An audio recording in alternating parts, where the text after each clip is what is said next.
Am I the asshole for refusing to share my emergency fund with my sibling even though they're in a crisis? I, 22 female, am finishing my last year of college and I've been working part-time since 2022. I don't go out much, I barely shop, and I still live at home because I've been saving like crazy to move out once I graduate.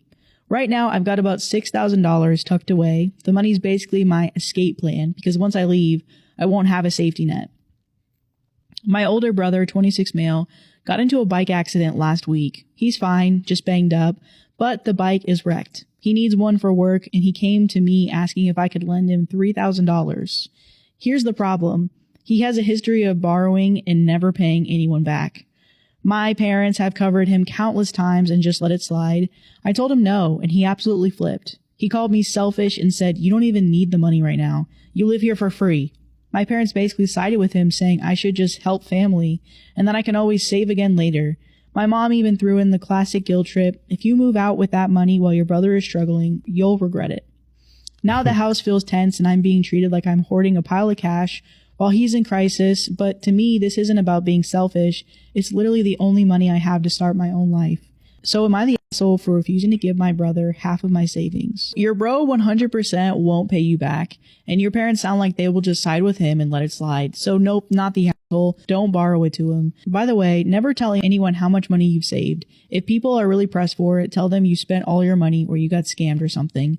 Never tell anyone how much money you have. And then Opie responded, "Yeah, lesson learned. I honestly only mentioned the amount because I thought it would make them back off, like they'd see that I've been doing something serious about saving. Instead, it just made me a target. Won't be making that mistake again." Best man wants to bring his baby to my child-free wedding. What should I do? Hi, y'all. Avid listener and recent lurker. My fiance, 32 male, and I, 28 female, are getting married in just under 3 weeks. We've been engaged for about a year and a half now, with our wedding date being set for the last year. My fiance's best man, Brad, 30 male, had a baby 4 months ago with his partner, Jane, 29 female. We just got a message from Jane this morning asking if she could bring her baby to our wedding. In her message, she specified that she wanted to bring the baby not because they couldn't find childcare, but because they didn't want to. We specified on our invitations, which were sent out before the baby was born, that our wedding was to be child-free. With our wedding website saying the same, along with the sentiment, we totally understand if that means some guests can't make it, and we would love to celebrate with you another time. We wanted our wedding to be child-free right from the start for a few reasons. One, we didn't want any baby/toddlers sobbing loudly and uncontrollably during our ceremony/reception. Two, we both have been to weddings where the children were left unsupervised and done mischievous/preventable things like stealing fistfuls of wedding cake because dinner was delayed. Three, it would bring our guest count up massively, which we just can't afford. Four, we don't want to censor our music or anything once the party starts. Yeah. My dilemma is that if we say Jane can bring her baby, it will likely upset other guests who were told they could not bring their children. If we say she can't bring her baby, she will not come, and it would likely mean Brad would leave early as she would be hounding him all night to know when he's coming home. Their relationship dynamic is not the best. She's rather controlling, and she doesn't care much about his friends or his relationships with them. Brad leaving early would really hurt my fiance as their relationship is already strained due to Jane's control over Brad's life. But I also don't want to deal with any angry guests going on about unfairness. It's frustrating to me that she left it up until now to talk to us about it. As I said before, we're just 3 weeks away from the date. I've already submitted our seating plan to the venue planner, though I could have that amended, I'm sure, and we've done our final guest count. There was plenty of time before this to say something on both Jane's end and Brad's. My fiance and I haven't had a chance to have a proper conversation about this yet. We briefly chatted about it over the phone after work today, but I want some outside perspective. Is there another way to solve this that I'm not seeing? Is the answer right in front of me and I'm just blind to it? Info to add, we have 2 children coming to the wedding as is, but they're my fiance's niece and nephew, 10 and 7 respectively. They're in the ceremony processional as a junior bridesmaid and groomsman, and there has never been a thought about them not coming. And then there's edits and then an update.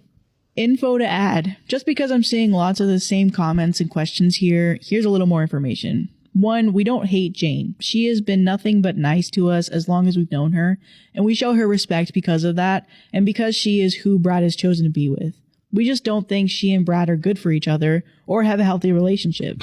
So the total opposite. We don't hate her. We just don't like anything she does, anything about her We're personality. completely wrong for him. It's such a strong Their word. dynamic But is hey, really I toxic. love her, though. We love her. We just don't like her.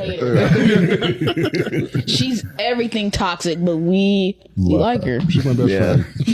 She's actually my best friend. Part cheesy on the weekends. We love it. The comments on her and Brad's relationship dynamic were just to provide insight, not trash her. It's just frustrating that she dropped this instead of bringing it up sooner. Number 2, I do not expect people to find childcare, Jane or others. The child-free thing was our decision. Yes, it applies to babies, and we completely understand if people cannot make it because of this decision. I personally have a large group of family friends that combined have 9 children, ranging from ages 1 to 12.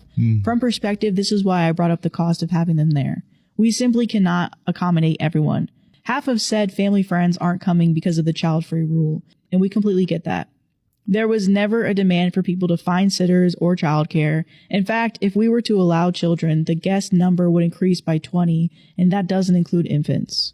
Number 3, I have never met the baby. I have no idea if she breastfeeds or bottle feeds. I know babies cry for a reason, but I also know the reason can come at any time. And I also know that babies still have their own quirks and personality traits, just like adults. It's not something we wanted to risk happening. Hence child-free extending to babies, but we understand why someone with a baby wouldn't completely trust a sitter or anything. Ergo, we completely understand if she wouldn't come. Number 4, the main reason 10-year-old and 7-year-old niece and nephew are coming is because they're in the ceremony.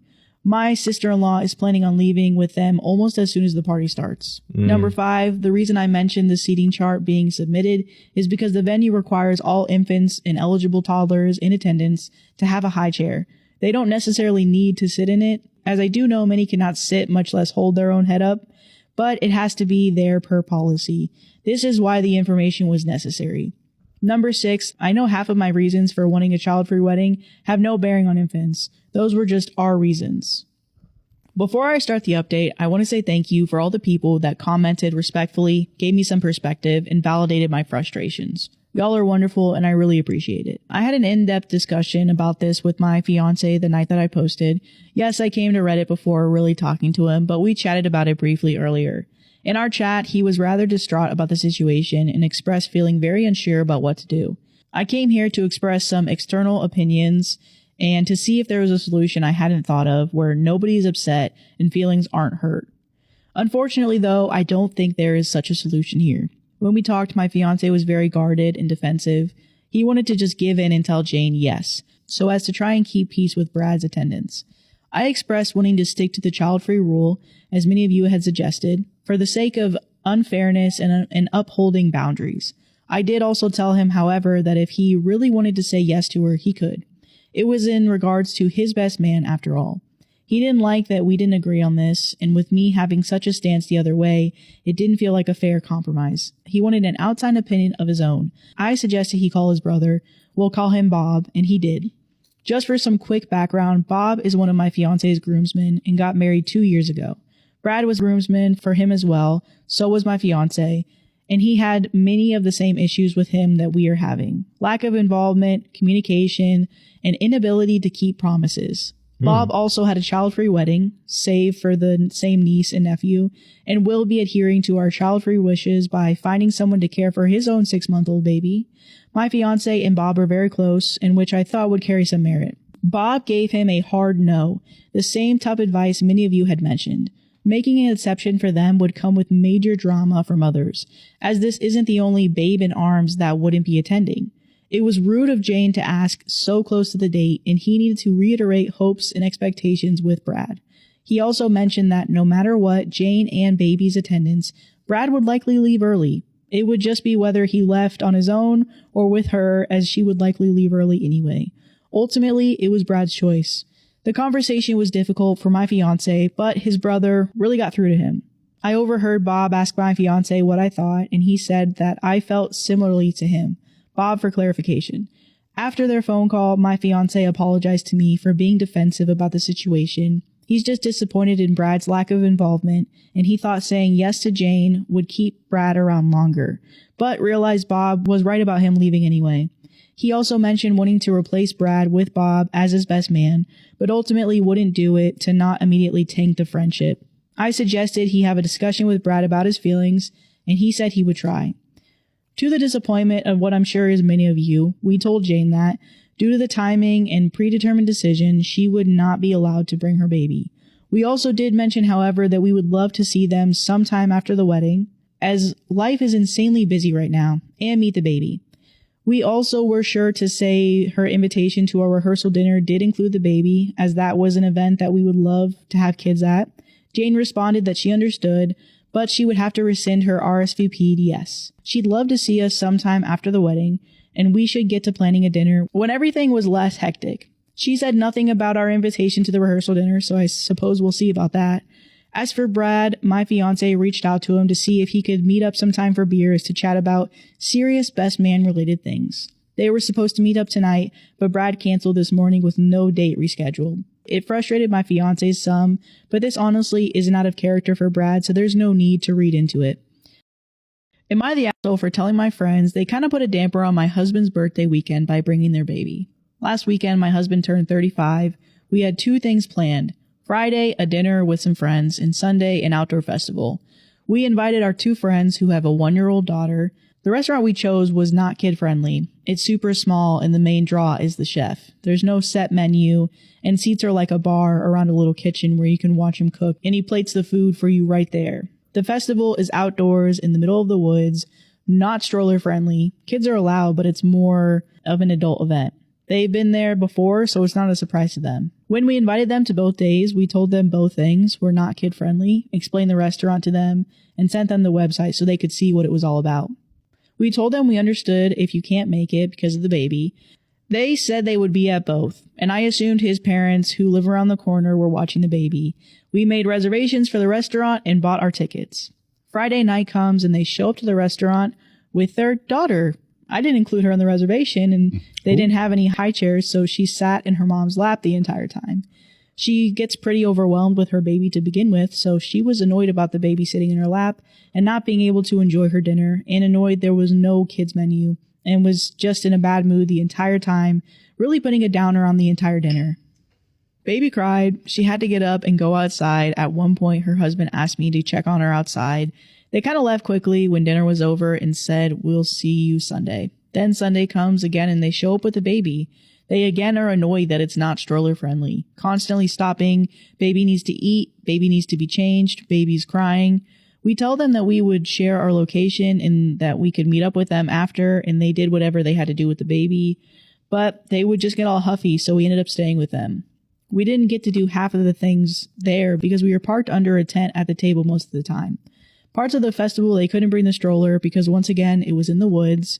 At one point, I had to hold the baby while she fed her. Just the entire day was centered around taking care of the baby, and it was not fun at all. Once again, they have come to this festival with us in the previous year, so they knew what it was all about. She texted me yesterday saying she had fun over the weekend and she was sorry if the baby ruined everything. I told her it wasn't ruined, but it was a little frustrating because we warned them about the activities not being baby friendly, and we missed out on a lot of things. The festival is once a year, so it's not like we can go back another time. She got super defensive and said sorry that they're parents now and they have more important things to worry about. We haven't talked since, and I feel bad, and like everything is super awkward now, and I should have just kept my mouth shut. Am I the asshole for calling my wife selfish for even considering taking a job across the country and trying to uproot our family? So my wife was recently offered a job across the country, which requires full relocation, but also will have frequent travel obligations. My wife feels this would be a huge plus to her career, but the issue is we have 2 children and my practice is here. What she will earn is not even half of what I currently make. She's currently not working, so I told her if she wants to take the job, she would have to help with childcare expenses, which would likely include a nanny because I sometimes work nutty hours depending if I have a mandated hospital shift. She feels this is unfair because she would have to cover her own living expenses, and paying for childcare on top of that would leave her with very little. The job is not even providing a relocation bonus. She suggested we move, but everything we know is here. Our children have their friends here, and transferring my medical license is not at all simple.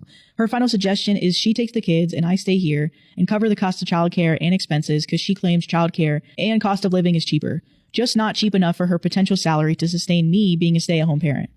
I want to support her, but her suggestion seems half-baked to me.